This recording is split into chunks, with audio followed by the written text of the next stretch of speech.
Chairman AICC तो ਤੇ chairman ਹੈ ਮੀਡੀਆ ਤੇ ਪਬਲਿਸਿਟੀ ਕਮੇਟੀ ਦੇ AICC ਦੇ। ਮੈਂ ਉਹਨਾਂ ਨੂੰ ਗੁਰੂ ਨਗਰੀ ਅੰਮ੍ਰਿਤਸਰ ਦੇ ਵਿੱਚ ਆਇਆਂ ਨੂੰ ਜੀ ਆਇਆਂ ਕਹਿੰਦਾ ਜੀ।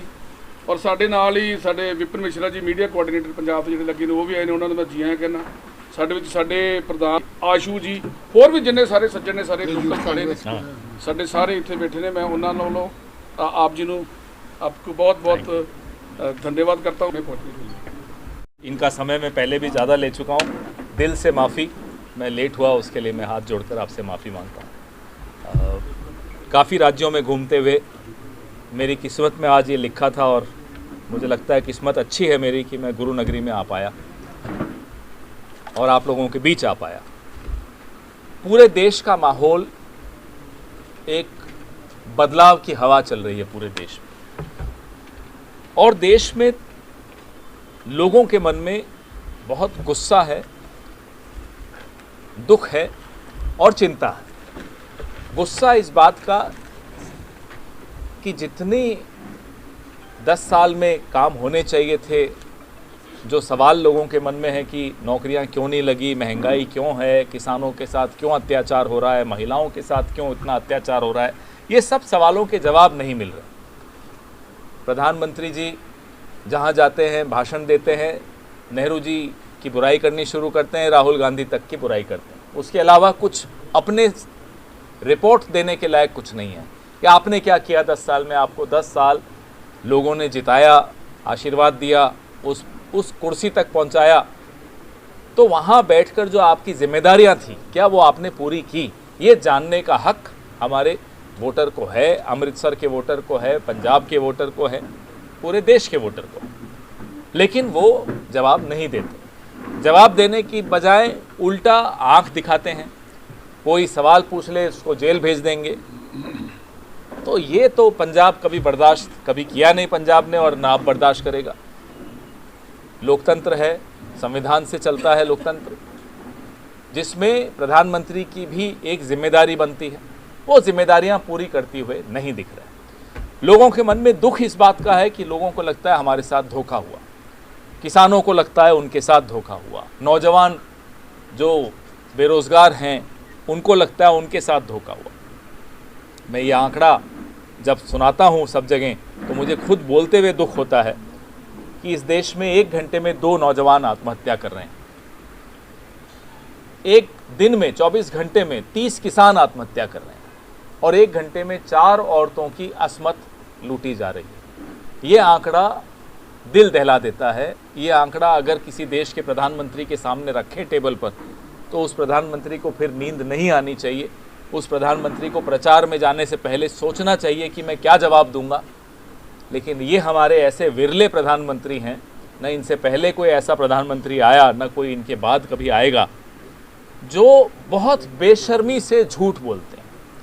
और इन सवालों से बचने के लिए, इन आंकड़ों से बचने के लिए हमारा और आपका ध्यान बटाने की कोशिश करते हैं हिंदू मुसलमान में।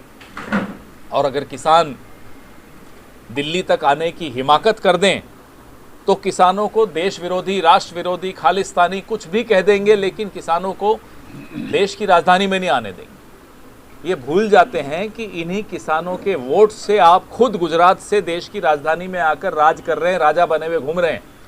उन्हीं किसानों के लिए आपने दिल्ली के दरवाजे बंद कर दिए, उन्हीं किसानों के लिए आपने सड़कों पर कील बिछा दी। ये न्याय की बात नहीं है। ये बात राहुल गांधी को बहुत नागवार गुजरी। राहुल गांधी ने भारत जोड़ो यात्रा निकाली, भारत जोड़ो न्याय यात्रा निकाली, और सब लोगों से संवाद किया, लोगों के मन की बात सुनी, पत्रकारों से भी बात की, नौजवानों से भी बात की, महिलाओं से बात की, दलितों से बात की, शोषितों से बात की, आदिवासियों से बात की, किसानों से बात की। फिर भारत जोड़ो न्याय यात्रा निकाली। उस आदमी ने 4000 किलोमीटर पैदल चलकर इस देश की नब्ज़ को टटोला, और उसके बाद जो हमारा घोषणा पत्र है, हमारा न्याय पत्र है, वो हमारी गारंटीज़ हैं, वो बनकर आई। वो किसी एसी के कमरे में बनकर नहीं आई थी, उसके लिए पसीना बहाया राहुल गांधी। जो नौजवान बेरोजगार बैठा है, हताश बैठा है, आत्महत्या करने को तैयार बैठा है, उसको ये जानकर बड़ा अच्छा लगा कि राहुल गांधी ने उस नौजवान के बारे में सोचा और पहली नौकरी पक्की, भर्ती भरोसा की घोषणा की। 30 लाख खाली पद राहुल गांधी ने वादा किया है, गारंटी दी है, हमारी सरकार बनने के बाद वो पद भरे जाएंगे। कोई भी नौजवान, वो डिप्लोमाधारी हो या वो ग्रेजुएट हो, उसको पहली नौकरी पक्की, ये घोषणा हमने की है। और ये घोषणा खाली घोषणा हो नहीं सकती, क्योंकि राहुल गांधी के मुंह से निकला हुआ शब्द पत्थर की लकीर होता है। ये सब कांग्रेस के लोग तो जानते हैं, आप लोग भी जानते हैं।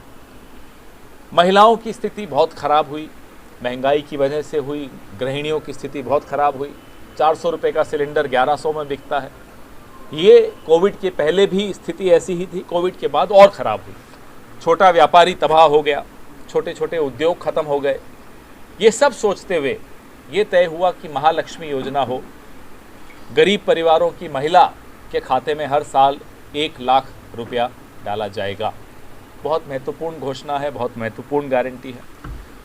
किसानों को देखकर हम सबका दिल भर आया। हम दिल्ली में बैठे बड़े परेशान रहे कि हमारे ये अन्नदाता, जिनको हम अन्नदाता बचपन से कहते हैं, उन अन्नदाताओं की क्या हालत कर दी नरेंद्र मोदी जी की सरकार ने। और 2014 में यही मोदी जी एमएसपी की गारंटी देते थे, एमएसपी का वादा करते थे और वोट लेते थे। आज कहते हैं मैं एमएसपी नहीं दे सकता। राहुल गांधी ने, मल्लिकार्जुन खड़गे साहब ने ये निर्णय लिया है, सरकार बनते ही स्वामीनाथन कमेटी की जो सिफारिशें हैं उसके आधार पर एमएसपी का कानून बनाया जाएगा। और ये कोई हम एहसान नहीं चढ़ा रहे हमारे किसान भाई बहनों पर, ये उनका हक है जो उन्हें मिलना चाहिए, और वो हम दिला के रहेंगे, दे के रहेंगे। अब 5 किलो अनाज की बात हम बहुत सुनते हैं।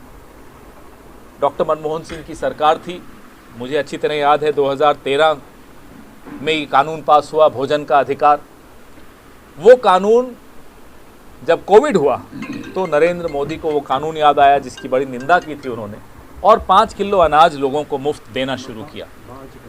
टेम्परेरी, उन्होंने ये नहीं कहा कि मैं अब हमेशा दूंगा। ये कोविड के वक्त था, फिर चुनाव आते गए तो बढ़ाते गए। चुनाव खत्म होते ही, अगर वैसे ही जीतेंगे नहीं, लेकिन अगर जीत जाते हैं गलती से तो ये बंद कर देंगे।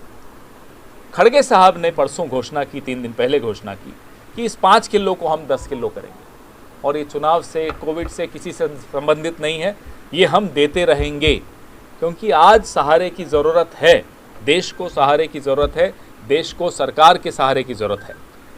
तो ये महत्वपूर्ण घोषणाएं मैं चाहता था आपसे साझा करूं। पिछले कई दिनों में हम लगातार घूम रहे हैं। कुछ बुद्धिजीवियों ने, आप जैसे पत्रकारों ने, कुछ जजेस, रिटायर्ड जजेस ने पत्र लिखा, नरेंद्र मोदी जी को भी लिखा, राहुल जी को भी लिखा, और कहा कि आप लोग एक डिबेट में आइए। राहुल जी ने न्योता स्वीकार कर लिया। नरेंद्र मोदी जी आज 12 दिन हो गए हैं, मोदी जी ने अभी तक स्वीकार नहीं किया। हम जानते हैं, आप भी जानते हैं, प्रेस कॉन्फ्रेंस जिस व्यक्ति ने 10 साल में एक बार भी नहीं की, वो राहुल गांधी के सामने एक मंच पर डिबेट कैसे करेगा, वो संभव नहीं है। हम भी जानते हैं, लेकिन हम इंतज़ार कर रहे हैं, पूरा देश इंतज़ार कर रहा है, पूरा विश्व इंतज़ार कर रहा है कि विश्व की सबसे बड़ा लोकतंत्र में डिबेट की प्रणाली अगर शुरू हो जाए तो लोगों को वोट देने से पहले निर्णय लेने में आसानी रहेगी। लेकिन मोदी जी अपने आप को राजा मानते हैं, शहनशाह से कम नहीं मानते, अपने आप को कहीं भी चुना हुआ प्रधानमंत्री नहीं मानते। जिस तरह से वो चल रहे हैं, देश के 16 लाख करोड़ रुपए अपने दोस्तों पर उन्होंने लुटाए, उनके कर्जे माफ़ कर दिए। लेकिन किसानों की जब बात आती है तो मुंह बंद हो जाता है, दिल और छोटा हो जाता है, आंखें बंद हो जाती हैं। हम उन किसानों को, उन बेरोज़गार नौजवानों को, उन महिलाओं को न्याय दिलवाने के लिए इस चुनाव में आपके सामने आए हैं। वैसे ही बहुत विलंब कर दिया था मैंने, तो अब आपके सवाल लेता हूँ।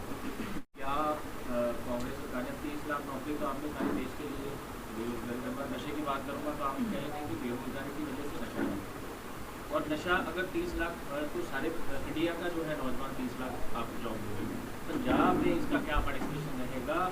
नशे का हालात और बदतर हो गए हैं, पहले कि आप कहीं से भी आप नशा ये बात बिल्कुल ठीक बोल रहे हो गया है नशा, और इसको इन चीज़ों को, और SYL का मुद्दा है उसकी कोई बात ही नहीं कर रहा है, ठीक है जी। ये इसको, इन चीज़ों को कैसे काउंटर करेंगे आप? देखिए, आपके सूबे के जो हमारे नेता हैं, हम लोग ऐसी पार्टी हैं जो अपनी गलती भी मानते हैं। जहाँ गलती होती है उसकी सज़ा मिलती है। हमें हराया गया, हमने सर आँखों पे वो सज़ा ली, कुछ गलतियाँ हुई होंगी तभी सज़ा मिली, और उससे हम सीखते भी हैं और फिर मिलजुल कर आप लोगों से और लोगों से, विशेषज्ञों से सलाह लेकर कि क्या कदम उठाएं जिससे पंजाब के जो मसले हैं, वो ड्रग्स का मसला हो, वो बेरोज़गारी का मसला हो, वो आपने जैसा SYL बोला उसका मसला हो, कैसे मिलजुल कर बैठकर उन मसलों का हल निकाला जाए, ये ज़रूरी है।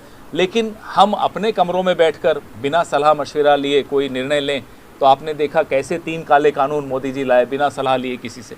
उन कानूनों का क्या हुआ, वापस लेने पड़े। हम इस तरह से कोई निर्णय नहीं लेंगे जो लोगों की सलाह के बगैर हो। पवन जी, जैसे कल गोली चली है अमृतसर में, क्या समझते हैं कि लॉ एंड ऑर्डर पूरी तरह से पंजाब में खत्म होता हुआ नजर आ रहा है जिस तरह से कल गोली चली है? दिख रहा है जो पार्टी इस डर में बैठी है कि हार जाएंगे, वो हिंसा पे उतारू हो रही है। ये पंजाब ने कभी ऐसा देखा नहीं, ना देश में देखा गया, और इस तरह की प्रवृत्ति गलत है। ऊपर नरेंद्र मोदी जी बैठे हैं, हार के डर से वो शब्दों में उनके हिंसा दिखती है। ऐसा झूठ बोलते हैं कि मंगलसूत्र छीन लेंगे, कभी कहते हैं हिंदुओं का सामान लेके मुसलमान को दे देंगे। मतलब ऐसी अटपटी बातें सुनी कभी नहीं होंगी किसी चुनाव में। सर, एक सवाल है। जी सर, आम आदमी पार्टी का गठबंधन आपके पूरे देश में है, पंजाब में क्यों नहीं? पंजाब में जो पिछला विधानसभा चुनाव हुआ था साहब, उसमें एक पार्टी को पंजाब की जनता ने जिम्मेदारी दी सरकार चलाने की, दूसरी पार्टी को जिम्मेदारी क्या दी, विपक्ष में बैठने की। घर जाने की तो जिम्मेदारी हमें नहीं थी कि जाओ अब आप आराम करो। हमारी भी एक जिम्मेदारी है, वो भी जनता ने दी है। क्या जिम्मेदारी है कि आप सवाल पूछेंगे सरकार से, आप सरकार को कटघरे में खड़ा करेंगे। ये जो विपक्ष का काम होता है, मीडिया और विपक्ष दोनों का यही काम होता है। आप बखूबी अपना वो काम निभाते हैं, हमें भी वो काम निभाना है। कटघरे में खड़ा कौन करेगा अगर विपक्ष ही सरकार के साथ मिल जाएगा? तो यहाँ हमारी जिम्मेदारी यहाँ के सूबे ने विपक्ष की दी है, हमें उस जिम्मेदारी को निभाना है। धोखा नहीं कर सकते हम पंजाब के जनता के साथ। हाथ मिला ले अगर हम आम आदमी पार्टी के साथ तो वो धोखा होगा पंजाब। हरियाणा में कांग्रेस इंडिया गठबंधन के लिए वोट मांग रहे हैं, पंजाब में उसी कांग्रेस के विरोध में बोल रहे हैं, ये क्या? मैंने आपको बताया, यहाँ जो जिम्मेदारी हमें दी वो हमें निभानी है। हरियाणा में प्रमुख विपक्षी दल हम हैं, केंद्र और सरकार में हरियाणा में भाजपा है, तो हम उनके खिलाफ लड़ रहे हैं। उनसे हाथ तो नहीं मिलाया ना। दिल्ली केंद्र में नेशनल लेवल पे बीजेपी के खिलाफ कांग्रेस है, अब उनसे हाथ तो नहीं मिला सकते, वो विपक्ष का काम है। अगर हम यहाँ हाथ मिला लेते आम आदमी पार्टी से, तो विपक्ष की जो स्पेस है वो तो मोदी जी ले लेते, हम उनको क्यों घुसने देंगे यहाँ? मोदी जी की पंजाब फेरी जो हो रही है 23-24 की, उसको कैसे देखते हैं? क्या लगता है उनको पिछली बार अभी जब देखो। मोदी जी आए थे तो काफी कंट्रोवर्शियल खड़ा हो गया था, क्या लगता है इस बार नहीं होता क्योंकि किसानों के अंदर और भी गुस्सा है उनके लिए? क्या समझते हैं कि ये पंजाब देखिए, को लेकर? देश का वज़ीर आज़म है, वो जहाँ चाहे जा सकते हैं, हम और आप भी जहाँ चाहे जा सकते हैं, लेकिन जहाँ जाते हैं उस सूबे के लोगों का अपमान नहीं करना चाहिए, उनका सम्मान करना चाहिए। पिछली बार आए उन्होंने अपमान किया, बहुत अफसोस हुआ ये देखकर। उम्मीद करता हूँ इस बार अपमानित करके नहीं जाएंगे पंजाब को।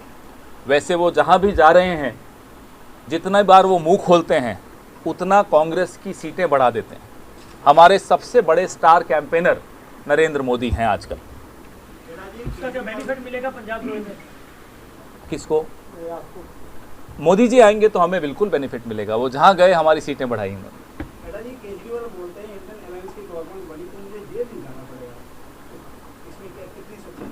अब मैंने वो फाइल्स तो देखी नहीं जो कोर्ट में केस चल रहा है, मैंने उसको स्टडी नहीं किया।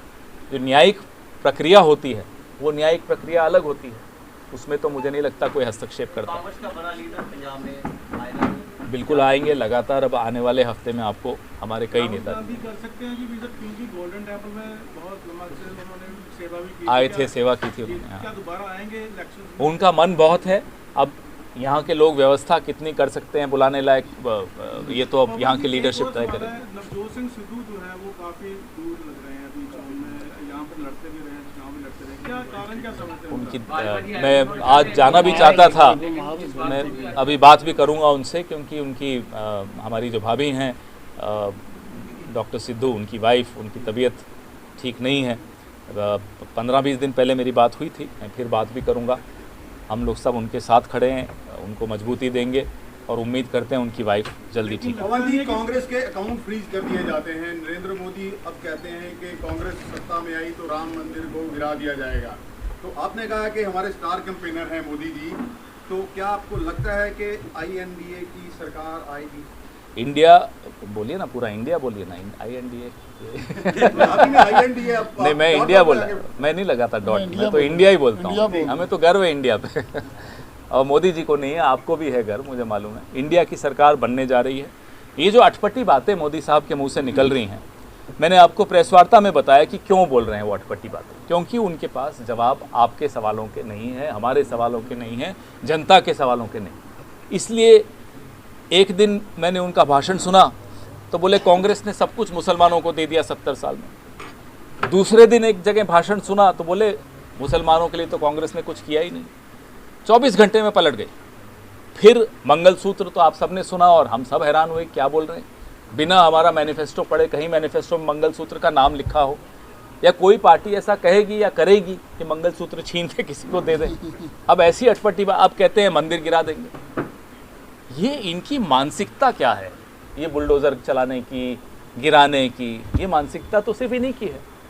मंदिर का विवाद 1949 में जब से शुरू हुआ, कांग्रेस पार्टी तब से कहती आई है कि अगर आपसी सुलह में नहीं बात बनती तो जो न्यायालय कहेगा वो हमें स्वीकार्य होगा। हमने एक बार भी वो स्टैंड नहीं बदला। ताले खुले न्यायालय के आदेश से खुले। मंदिर बनने का आदेश जिस दिन हुआ सर्वोच्च न्यायालय का, उस दिन बीजेपी की बैठक बाद में हुई, कांग्रेस कार्य समिति की बैठक पहले हुई और हमने उस आदेश का स्वागत किया। हमने कहा चलिए बहुत अच्छा हुआ कि विवाद समाप्त हुआ, न्यायालय के आदेश से समाप्त हुआ। अब ये मंदिर गिरा देंगे तो ये मतलब अदालत की अवमानना नरेंद्र मोदी कर रहे हैं। सर्वोच्च न्यायालय के आदेश के ऊपर ये बोलना, तो इनकी मानसिकता क्या है ये दिखता है। Sir, on national level, you are representing here in front of us. India में या INDA जो भी कोई कह लें आपको, उसमें अगर आपका कोई, क्योंकि बाजवा जी ने कहा था कि केजरीवाल ने उस वक्त वो अंदर थे, जेल में थे, उन्होंने कहा है कि अगर इंडिया अलायंस आता है तो प्रधानमंत्री जो है वो कांग्रेस का होगा। ये उन्होंने कह दिया है स्पष्ट। अब आप क्या कहते हैं, अगर इंडिया अलायंस आता है तो उसमें आपने कौन सा चेहरा उसके लिए चुना है? मन की अपनी, उनके मन की बात बाजवा जी ने कही, सब स्वतंत्र हैं, बोलनी भी चाहिए अपनी अपनी बात, लेकिन एक प्रक्रिया होती है लोकतंत्र में। हर पार्टी की भी प्रक्रिया होती है, हर गठबंधन की भी प्रक्रिया होती है। पार्टी की प्रक्रिया क्या होती है कि कांग्रेस पार्लियामेंट्री पार्टी बैठती है, मीटिंग बैठक करती है, उसमें वो अपना नेता तय करती है। गठबंधन की क्या प्रक्रिया होती है कि गठबंधन के तमाम दलों के नेता बैठते हैं और चर्चा करते हैं कि भाई कॉमन मिनिमम प्रोग्राम क्या होगा, चेहरा कौन होगा, ये सब उस प्रक्रिया का हिस्सा है। अब यहाँ भाजपा ने तो ऐसा सिस्टम बना रखा है कि 1.5 लोगों की सरकार है, 2.5 लोगों की पार्टी। आधे नड्डा जी भी बेचारे हैं, एक अमित शाह, एक नरेंद्र मोदी और आधे नड्डा जी। तो ऐसे हमारे यहाँ नहीं होता और ना होना चाहिए। इतनी बड़ी एंटी इनकम्बेंसी के बावजूद भाजपा, उन्हें मालूम है क्या होने वाला है। नारा देने में क्या जाता है, नारा तो मुफ्त में देते हैं, संविधान बदलना है इन्हें। नारा तो ये भी दिया था, stand up India, skill India, आत्मनिर्भर भारत। आत्मनिर्भर भारत में 80 करोड़ लोगों को अनाज पर निर्भर होना पड़ा सरकार पर, ये है आत्मनिर्भर भारत। वो भी एक नारा दिया। क्या समझते हैं सरकार आने वाली है? आ रही है।